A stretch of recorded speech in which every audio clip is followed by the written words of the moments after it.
All right, football fans, welcome to another episode of the Call Sheet Daily Podcast. I'm your host, Kevin Smith. This is our Whiteboard Wednesday show.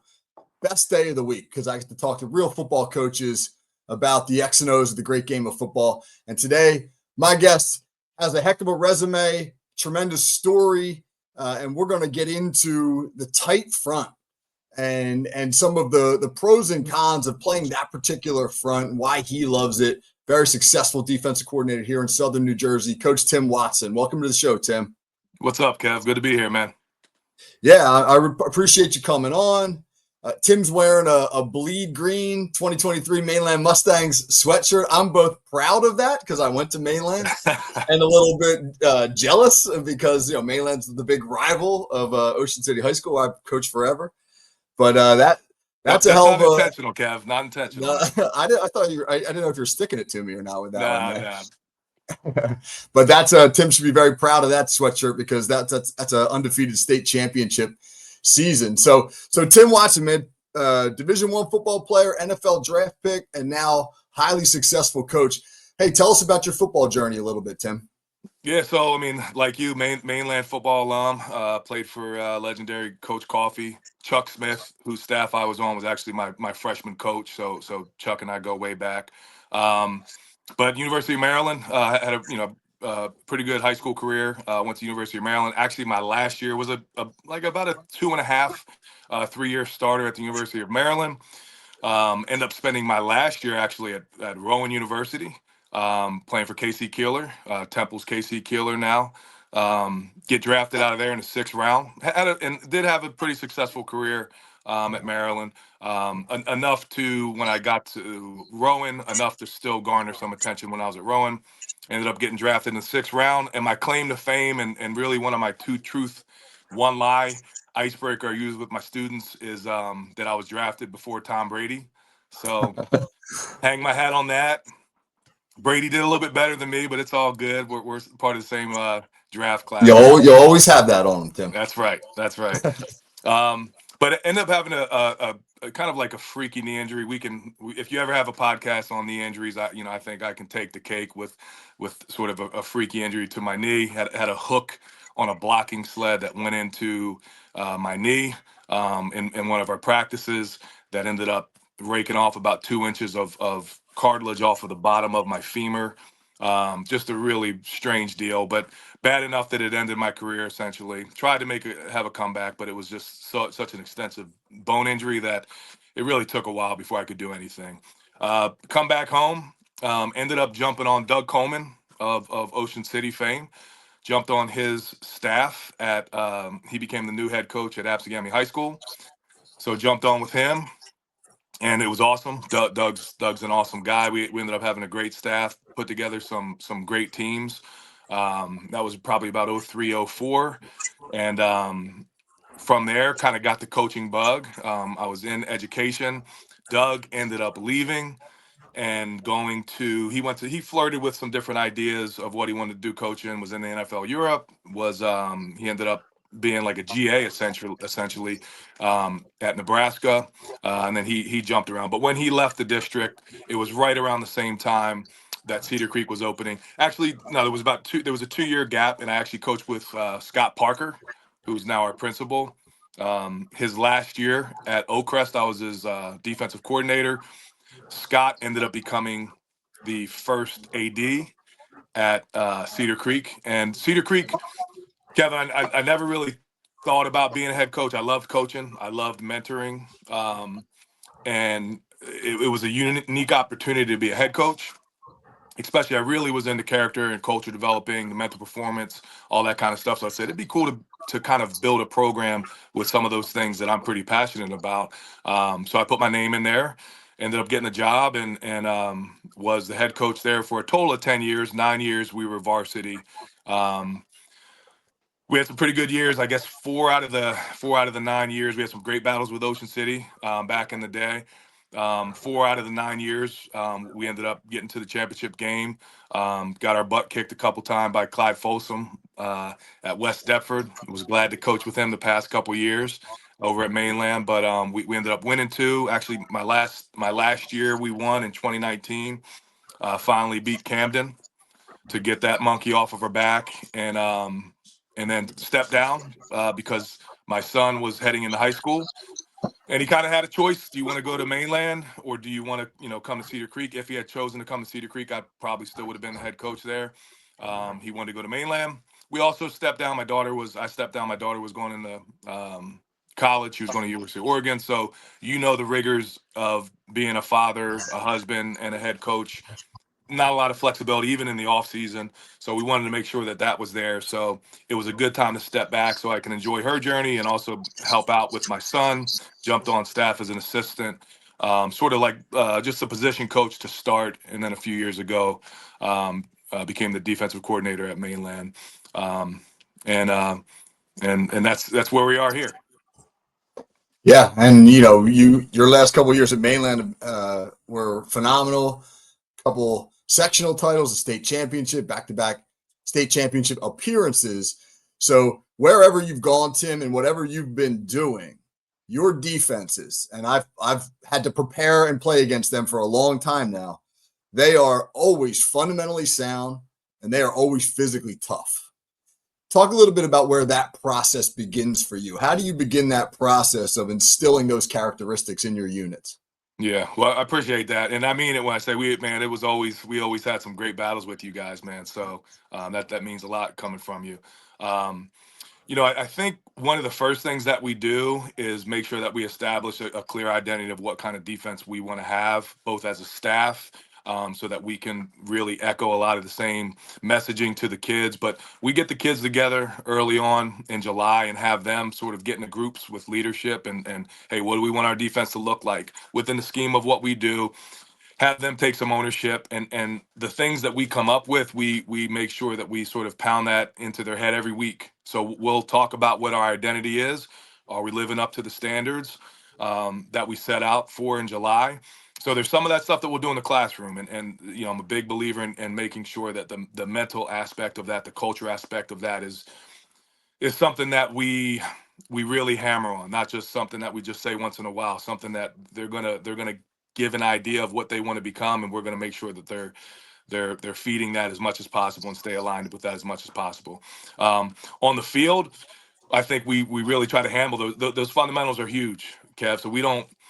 I think if you're lucky, and I've probably had 2 or 3 teams throughout all my years of coaching, whether it's Cedar Creek or at Mainland, where you can start to get a little bit more exotic with things because you have a very experienced group. I think when we don't have an experienced group, it's let's make sure that we're very good at tackling.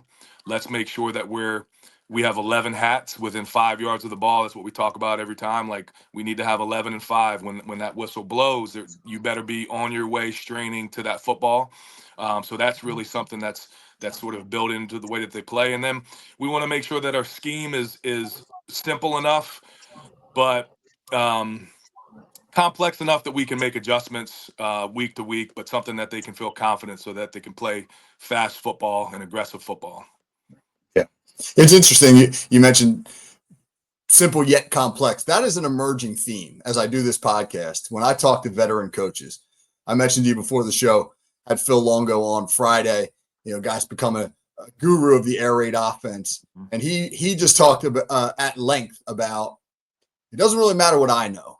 It matters what I can get our players to execute at a high level that allows them to play fast and physical. Yeah. And that sounds like a similar philosophy of yours. Absolutely. Yeah. Yeah. Yeah. So Tim, over time, you've kind of gravitated from schematically to the tight front, which has really become a go-to for a lot of coaches throughout football at various levels these days. Tell me, for those who are maybe positive what we're referring to, talk a little bit about the alignment and the responsibilities of the 3 down linemen in that front. Yeah. We have, and we can get into some of the reasons why, but just the basics of it. You have 2 4-eyes, and then you have a nose guard that plays a 0. We played with that with what we did with him. We usually have our backers in a 30, and all these, the back end guys, the outside backers, those things are usually a little bit more moving parts. But that solid the 2 4-eyes and that 0 are usually we're usually going to stick to that, and there might be some movement, but that's the basic of that front. Our outside backers on paper were usually about 3 by 3, but again, a lot of times we would use it versus spread, so those guys are a little bit more flexible. And who we had at those positions, that 2023 team was an ideal group to play that defense, especially with our outside backers, because we had two hybrid type guys. One was Cohen Cook, who was a phenomenal athlete, and he was sort of that hybrid. Hey, I can be a rusher, but I can also be a safety, or I can also lock up somebody man to man if you need me to. And then we had Hunter Watson, who was a 6'4", 225-pound kid that could put his hand down. A lot of times we would jump into some under fronts. And kind of slide him down. So you had, but he was also athletic enough to, he could play some zone. He could even match up a little bit if he needed to, so we could drop him. So it allowed you to play a little bit more games with those guys. But it's really the four eyes and that zero that make that thing go. Yeah.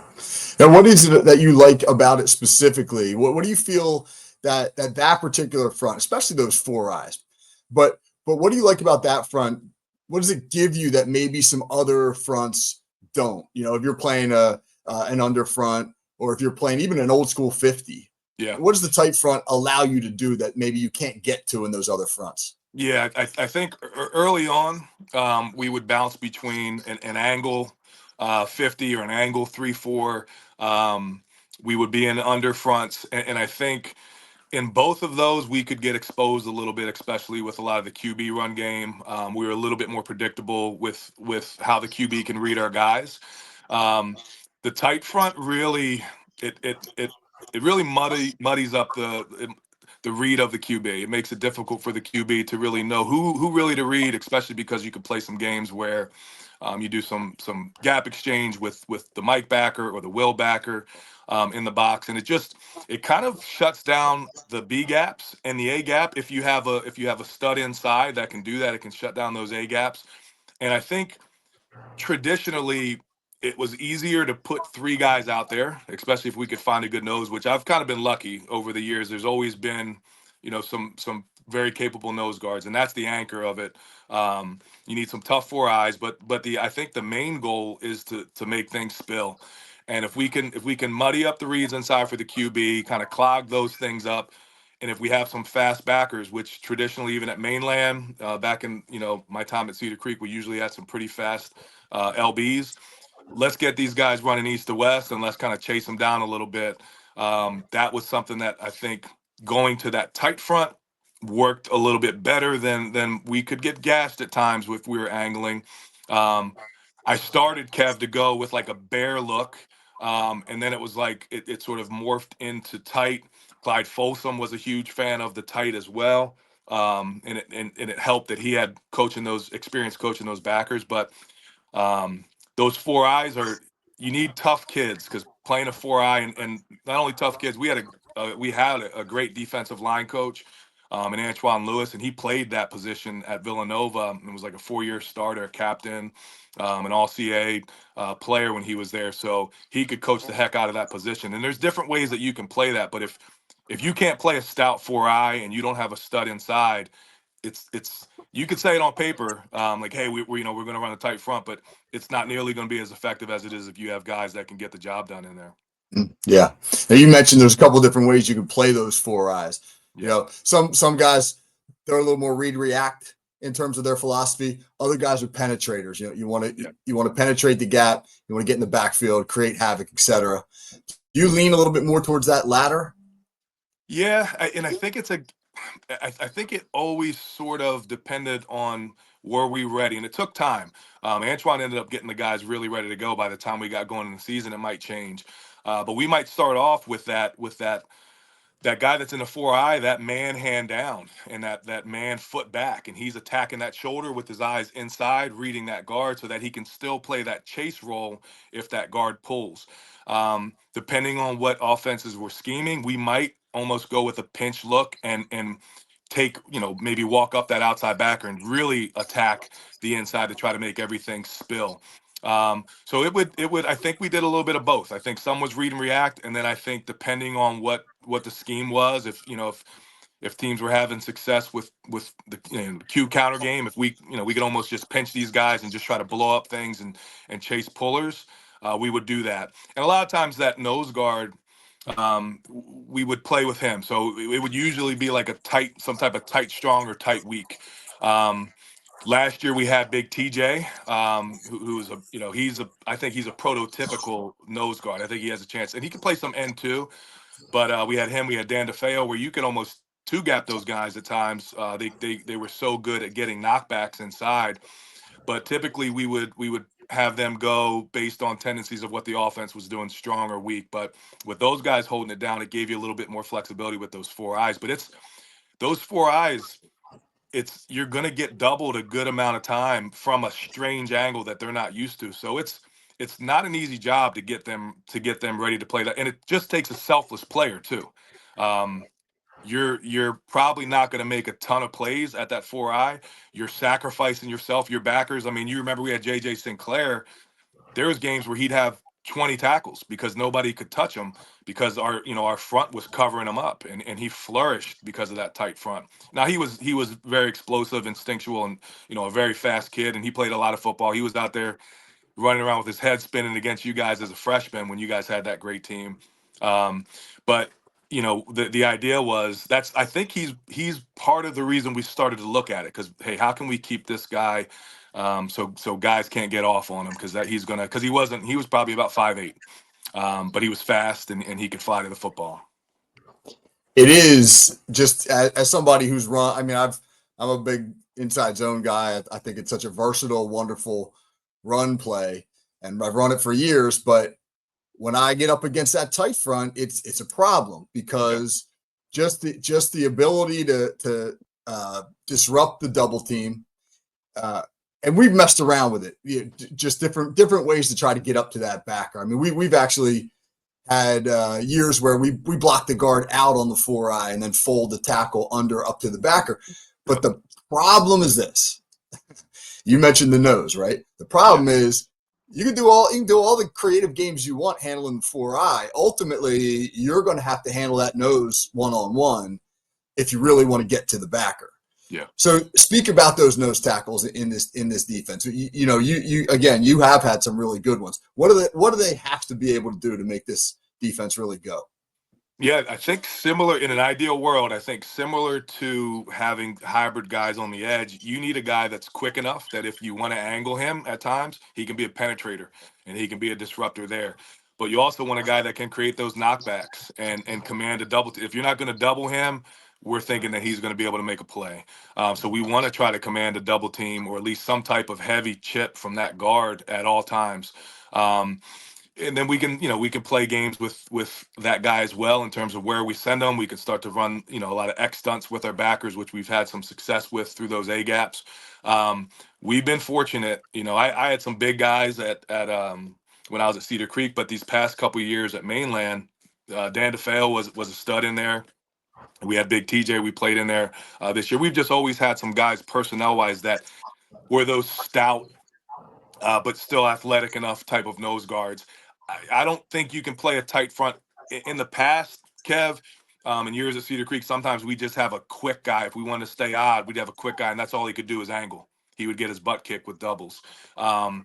You can't really run a tight front if you don't have a guy that knows how to take on a good double team, but is also quick enough to be a penetrator, or quick enough to be able to play a stout technique through a shoulder of that center if we're sending him to one side, and then still be able to cross face if the play goes away. And we've had again, a lot of it's a credit to the kids, and also the coaching that we have. I think Antoine does a phenomenal job with those guys, regardless of the size of them. He usually does a really good job of getting ready. I'm speaking more about the four eyes, because our four eyes haven't always been real big guys, but we've had some, from personnel standpoint, if you got anywhere from 6 foot to, that 6'3" range, but somebody that's 250, 260, TJ last year was, about 6'4", 320. He has a chance. I'm not sure what I'm actually taking the year off next year from Mainland, so I'm not sure how they plan on using him next year. But to me, in a tight scheme, he's a dream. He would man, we'd be able to have a lot of fun with him if we kept him, over that center at that nose guard position. Yeah. Yeah. Single blocking 6'4", 320 at any level, if the kid's Yeah. athletic and can use his hands, is no fun. Yeah. Let's talk real quick about some troubleshooting. So one of the ways that offenses like to attack the tight front is to build 3 and 4 man blocking surfaces to try to gap you. Yeah. And then run off tackle, whether it's power, old school sweep, etc. Are you in that defense? Or are you mentioned your hybrid kind of outside backer type players before? What are they when teams are going to try to load up on one side or the other? What do those guys have to be able to do to allow you to not get to kind of washed down? What is their responsibility against offenses that want to attack you like that? Yeah, there are weaknesses, and you talked about some of the fold blocking, some of the things that can give you fits, and really, and it can give the kids fits, because sometimes you know how it is, Kev. You're trying to figure out how we're getting gashed. It should be this, it should be that, and it takes you, huddle sideline or something on the film, like, oh, you're getting an X block here. That's what's happening. But the kids maybe can't express that the right way. It's happening so fast for them. With the hybrid look that we would have, a lot of times if teams try to out leverage us or go with more heavy formations, our thing was we would bring down one of those outside backers. And we would sometimes we would stay with those tight concepts, but what we might try to do is I think at times we might even call it a bully technique, where we would try to really manhandle that tight end. And almost try to wash that tight end to, again, get into that same concept of trying to spill everything out to our backer. So if our outside backer could do a good job of keeping that tight end from releasing to the second level, we would usually have success. But if we weren't disciplined with our hands, you guys would kick us with an H, or put our guys in a situation where now that QB can go back to reading, or maybe we got out of the tight and now we're in a shade look, and now you're reading the 3 tech and you're switching things up. So sometimes running the tight and even walking up some players, because the edge is a weakness in tight. It just is the edge, and I think pass rush is a weakness. So you need to have good backers. Some of the things that we would do if we were out leveraged and we stayed in a tight and still had our outside backers in spaces, we would have some adjustments where our backers would be able to fill quickly off the edge. So our backers, we would have sort of a scrape exchange where we knew those guys were coming up, and they might play the QB immediately upon the snap. So that is the weakness, and I know you guys did some good stuff, against us the past couple years. And you got to hope that your guys are pretty good on the back end. Sometimes we would play with the safeties. A lot of times in the tight, though, we try to stay in a 2-high structure. That's ideal for us. But if we got to get out of that, we get out of it, and then guys like you will exploit that adjustment in other ways. That's sort of the game that you play. Yeah, you figure it out, man. We haven't had a lot of success against you guys the last couple of years, so you figure it out fast. Hey, listen, before we get out of here, you mentioned you're taking the year off. Obviously, time well earned on your part. You've had a hell of a career. Your daughter's playing Division I basketball. Your son's playing Division I football. I'm sure you're looking forward in the next year to doing some traveling and watching them play. Yeah, a lot of it'd be nice to have those Friday nights if we want to road trip up to watch him. If he's up at New Hampshire playing Cohen Cook, or he's up at Villanova playing Jamie Tyson, it'd be great to go up on a Friday, to wake up on a Saturday and maybe tailgate a little bit with some of the other families, where you don't really have that opportunity when you're coaching. Man, it's a 7-day-a-week process, man, and I think we're looking forward to that. And I'm not done. I'll probably jump back in at some point. I love football, and I love coaching and mentoring young men. So I'm looking forward to next year, though, just kind of being a parent and watching from the sidelines. Well, congratulations, man. It's been a hell of a ride so far. I'm sure you got more chapters to write, but for the next year or so, enjoy it. You've earned it. Thanks, Kev. Appreciate it, man. Tim Watson, hell of a football career, hell of a coaching career. Now he's going to go be a proud dad for a little while. So appreciate Tim coming on. This has been our Whiteboard Wednesday show. Join us again tomorrow as we finish out the week, and we'll start to turn our attention to the NFL draft. It's just a week away. That's an exciting prospect as well. So for Tim Watson, this is Coach Kevin Smith. Have a great day, everybody. We'll catch you tomorrow. Cool.